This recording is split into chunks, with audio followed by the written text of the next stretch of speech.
Bismillahirrahmanirrahim.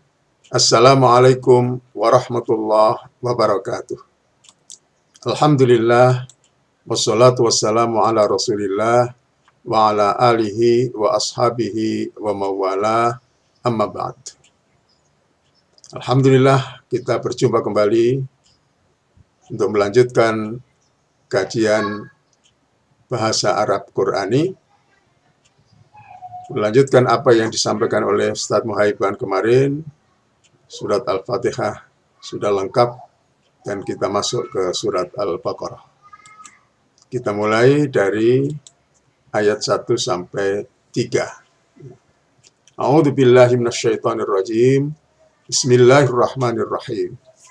Alif lam mim. Dzalikal kitabu la raiba fihi hudal lil muttaqin. Alladzina yu'minuna bil ghaibi wa yuqimuna sholata wa mimma razaqnahum yunfikun. Shadaqallahul adzim. Kita kaji terlebih dahulu mufradat atau kosakata. Pertama, dzalika. Alif lam mim dzalika. Ini adalah kata penunjuk atau isim isyarah untuk jauh. La raiba, la tidak, raiba keraguan. Hudan, petunjuk. Ya, hidayah, hudan. Ihtina, Allahumma hdi. Nah, itu semua adalah berkaitan dengan huda, petunjuk. Ya. Al-muttaqin, jamak dari al-muttaqi, orang yang bertakwa. Yu'minu, tentu kita semua sudah paham, yaitu beriman. Al-ghaib adalah sesuatu yang gaib. Yuqimu, mendirikan atau menegakkan. Mimma, ini asalnya dari min, kemudian ma, bisa diartikan dari apa. Ya. Rizkun, rizki. Rozako, memberi rizki. Kalau kita yang memberi rizki, rozakna. Ya, rozakna. Kemudian yunfiku. Yunfiku. Menginfakkan atau menafkahkan. Yunfiku, orang ketiga, tunggal. Kalau orang ketiga jamak menjadi yunfikuna. Ya. Nah, ini diingat-ingat makna dari setiap kata. Ya. Kita lanjutkan. Coba kita belajar memahami ayat tadi. Kita potong-potong di sini ya. Dzalikal kitabu. Ya. Zalika tadi adalah kata penunjuk isim syarah jauh. Berarti itu adalah kitab. Kitab yang dimaksud di sini adalah Al-Qur'anul Karim. La raiba, coba diterjemahkan. Raiba artinya ragu, keraguan. La raiba. Fihi di dalam Al-Qur'an. Kemudian hudan. Petunjuk. Jadi Alkitab yang tidak terkandung di dalamnya keraguan itu diturunkan sebagai hudan, petunjuk. Untuk siapa? Lil muttaqina. Ya, lil muttaqina.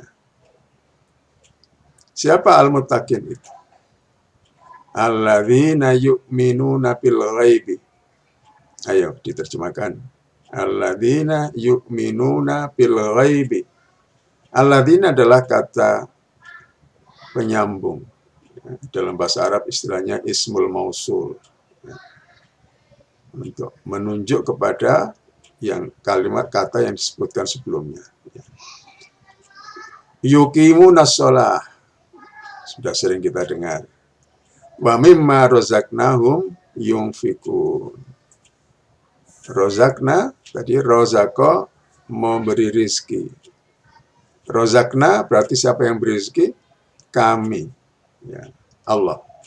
Ya. Siapa yang diberi rizki? Hum, mereka. Yang disebutkan sebelumnya tadi. Ya. Yungfikun. Ya, orang-orang tadi itu yang sudah diberi rezeki oleh Allah, yungfikun, menafkahkan atau menginfakkan. Oke. Ini kalimat-kalimat dari bukan dari Al-Quran, ya, ini susunan yang kita buat sendiri. Coba diusahakan untuk bisa diterjemahkan. Ya, silakan peserta ikut memikirkan apa terjemahannya. Al-Qur'anu kalamullah. Ya, mudah-mudahan ini gampang. Saya beri bantuan. Quran adalah kalam Allah. Ya. Anzalallahu al-Qur'ana. Anzala apa? Menurunkan. Ya. Allah menurunkan Al-Quran. Hudan linnasi. Hudan berarti sebagai petunjuk. Ya. Kita lanjutkan yang ketiga. Kitabullahi haqqun la raiba fihi. Kitabullah haqqun. Ya. La raiba fihi. Ya. Mudah-mudahan sudah bisa terjemahkan. Ya. Oke. Al-muttaqun. Ya. Yu'minuna billahi wal yaumil akhir. Pasti sudah bisa menerjemahkan. Orang-orang yang bertakwa, beriman pada Allah dan hari akhir. Ya. Al-asmaku halalun la raiba fiha. Ya. Al-asmak jamak dari samak yang hidup di laut, ya, hewan yang di laut. Itu namanya samak, jamaknya asmak. Ya. Itu halal. As-salatu aimaduddin. Hadis yang sangat populer. Aimad artinya tiang. Ya. Imad artinya tiang. Oke, silakan para peserta, Bapak, Ibu, Saudara sekalian, untuk nanti membaca lagi dan menerjemahkannya. Baik. Kita akan bahas sedikit tentang kaidah, ya, secara sederhana, yaitu tentang penggunaan isim isyarah atau kata penunjuk. Mari kita lihat yang ada di dalam tabel ini. Ya. Ini ada isim isyarah untuk dekat, isim isyarah untuk jauh, untuk jenis mudzakkar atau muannas. Kemudian ini menunjukkan bilangannya, ya, untuk tunggal atau untuk jamak. Ya. Kita lihat contoh. Hadza baitun, dzalika masjidun. Hadza untuk dekat. Hadza baitun, ini rumah. Karena kita sedang berada di rumah, maka kita sebut hadza baitun. Dzalika masjidun. Di depan rumah kita ada masjid, maka kita katakan dzalika masjidun, itu masjid. Ya, ini untuk jenis mudzakkar dan mufrad, tunggal. Yang kedua, hadhihi hadiqatun. Ini adalah taman, ya, di depan rumah kita. Tilka mazra'atun. Itu adalah sawah, ada terlihat jauh dari rumah kita. Jadi hadhihi untuk dekat, tilka untuk jauh, tapi untuk muannas, ya, dan sama-sama mufrad. Yang ketiga, haula'i mu'minuna, ulaika kafiruna. Mereka adalah orang-orang mukmin. Mereka adalah orang-orang kafir. Di sini dibedakan, kalau yang dekat, ada di dekat kita sebut haula, yang jauh disebut ulaika. Meskipun ada juga pendapat dari para ulama bahasa, ahli bahasa, bahwa keduanya ini bisa aja dipakai dekat atau jauh. Dan bisa juga untuk mudzakkar maupun muannas, tapi yang jelas itu adalah untuk jamak. Ya. jumlah yang banyak. Yang keempat, hunaka. Huna ini adalah penunjuk tempat. Jadi huna untuk dekat, di sini. Hunaka untuk jauh, di sana. Baik untuk mudzakkar ataupun muannats, baik untuk mufrad maupun jamak. Nah, ini sedikit kaidah mengenai penggunaan isim isyarah atau kata penunjuk. Satu lagi kita pelajari kaidah mengenai kalimat. Ya. Kalimat seperti sudah kita bahas sebelumnya dalam bahasa Arab bagi dua, ada kalimat isim, jumlah ismiyah, ada kalimat fi'il, jumlah fi'liyah. Jumlah ismiyah adalah jumlah atau kalimat yang dimulai dengan isim. Ya. Sementara kalau jumlah fi'liyah dimulai dengan fi'il. Jumlah ismiyah dibagi menjadi dua bagian. Pertama adalah subjeknya disebut mubtada, yang kedua predikatnya disebut khobar. Kita lihat contoh di sini. Hadza kitabun. Ya. Berarti ini hadza subjeknya, kitabun adalah predikatnya. Ini mubtada, ini khobar. Hadzal kitabu. Nah, dua kata ini sekaligus menjadi mubtada. Khobarnya mufidun. Buku ini mufidun, berguna. Ya. Hadzal kitabu, kitab ini subjeknya, mubtadanya, la raiba fih. Tidak ada keraguan di dalamnya. Ini adalah khobar. Jadi, baik mubtada maupun khobar bisa saja terdiri dari dua kata atau lebih. Ya. Berikutnya, tilka. Tilka jannatun. Itu adalah surga.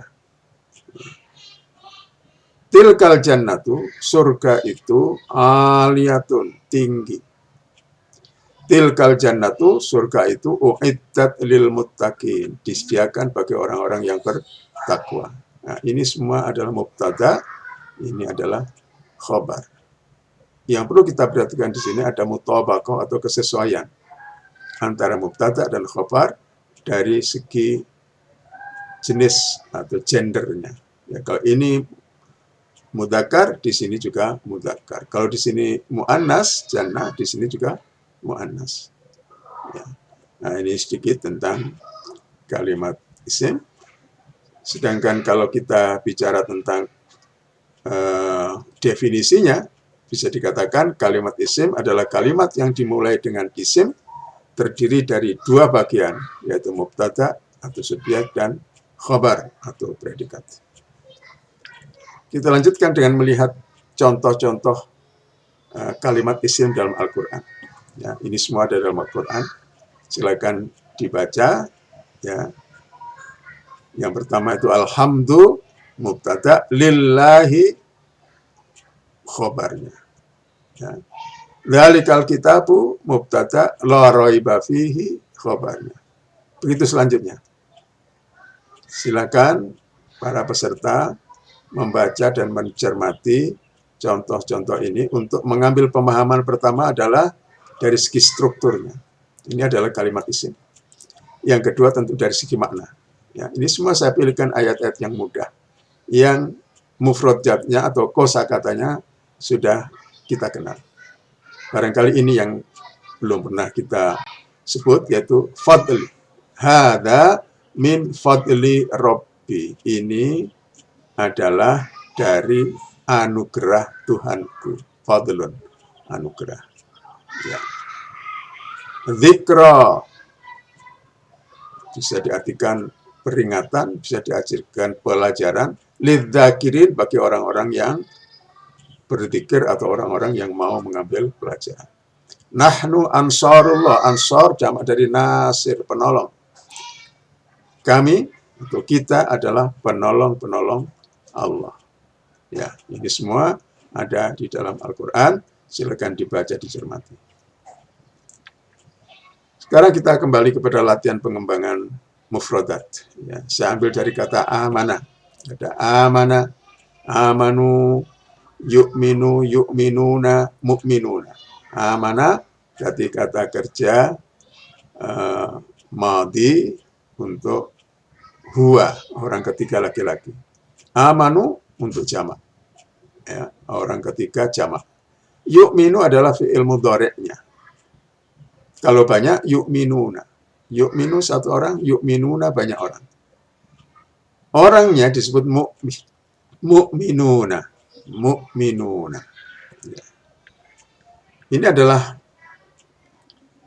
ayat-ayat Al-Quran yang saya pilihkan ya, dari yang mudah-mudah insya Allah ya, dan silakan mencoba untuk memahami. Saya akan bantu sedikit ya dari sisi mufradatnya. Ya.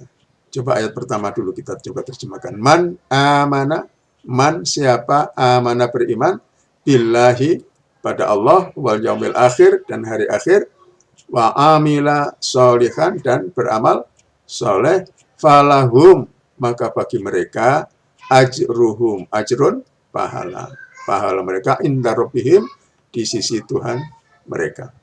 Ya. Yang berikutnya saya kira semua kosakatanya sudah kita kenal. Ya. Yahdi kolbahu, yahdi berarti memberi petunjuk, kolbahu hatinya. Ya. Ya'muruna bil ma'ruf wa yanhauna 'anil munkar sudah sangat kita kenal. Ya. Min dzakarin au unsa, baik laki-laki maupun perempuan. Ya. Aflaha dari sini. Aflaha artinya beruntung. Juga bisa diartikan berbahagia. Ya. Hayya 'alal falah, ya. Aflaha. Qad aflahal mu'minun. Ya. Alladzina hum fi sholatihim khashi'un. Khusyuk dalam salatnya. Walladzina hum 'anil laghwi mu'ridun. Mu'ridun artinya berpaling, meninggalkan, tidak mau dekat-dekat, ya, tidak mau memperhatikan. Al-laghwu adalah perbuatan atau perkataan yang tidak berguna. Ya. Perbuatan atau perkataan yang tidak berguna, al-laghwu. Nah, ini nanti tolong dibaca, diterjemahkan.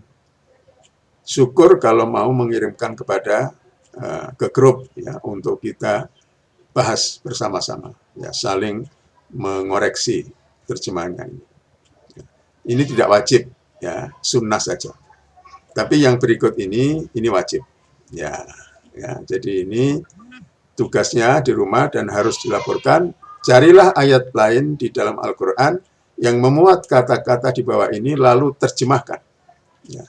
Ayat yang ada kata amanah, amanu, amantu, amanna, mu'minun, mu'minuna, al-iman. Nah, mudah-mudahan ini tugas yang tidak terlalu sulit dan saya harapkan partisipasi dari semua peserta, terutama yang selama ini belum mengirimkan tugasnya, supaya memberikan perhatian ya, kepada tugas ini dan kita tunggu jawabannya. Saya kira demikian untuk kali ini. Wallahul hadi ila sawa'is sabil. Alhamdulillahirabbil alamin. Wassalamualaikum warahmatullahi wabarakatuh.